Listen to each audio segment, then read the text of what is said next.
Ngayon pong araw ay magawaklas naman si Wawi ng ano, ang taksil. At magpapalit po ng fuel cap, mag-ayos ng preno. Pati, yung kausok, nabulag na po ang isa. Ito po kausok ko, si Wawi po nagkakalag. At ang isang kausok natin na ito, buhay na. Buhay-buhay na po. Buhay na. Kumusta kayo mga idol? Mapulang mata. Isang araw po, mga trabaho ng kita nyo. Pahinga si kausok Arnold. Nasa itong ating ito. Kaya dumadali si Wawi Boy. Gwapo. So, ano po yun?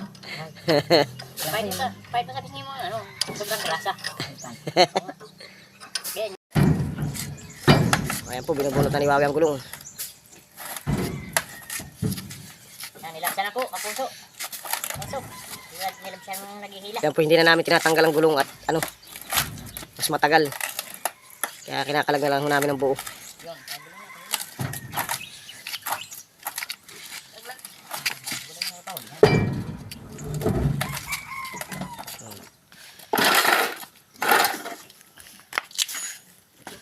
Ayan, pati.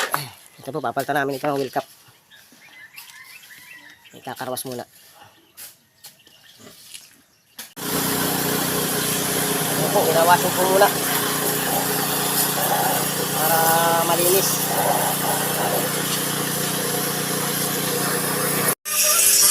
Ayan po, si Carlos. Kakalag ng ribit.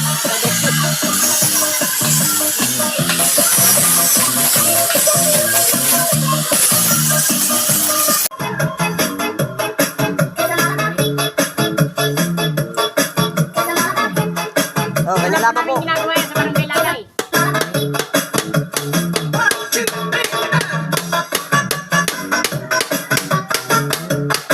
Ganyan lamang po pagre-rebits. Para po sa mga katulad nating baguhan.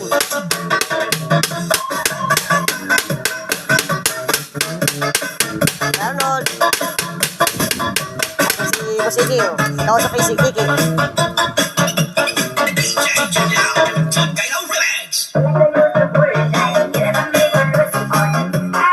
Ayan po, nagpalit din po kami ng ano, wheel cap. At papalitan din po ni Kuya Arnold ng bagong brake shoe. Ayan po yung niribit sila kanina.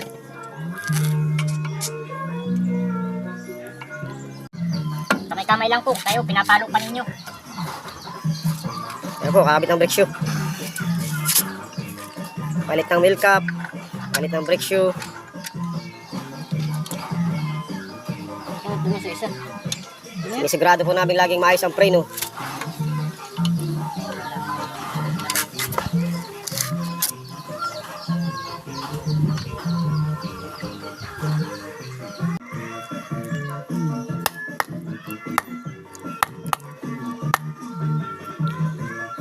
Dali, Kuya Arnold.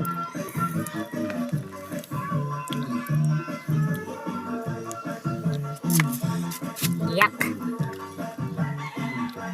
Tayo bukas, ayop ka. Ang galit.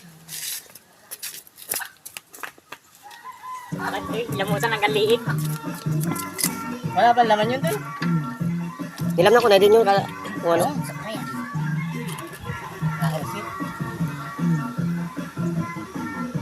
Sana wala ka pa utang ng bawag kalahati sa ako. Talagang magugutom ang baboy. Nakablog yata ito. Kakarnin ko sa birthday nito yung isa. Okay, dami ganda.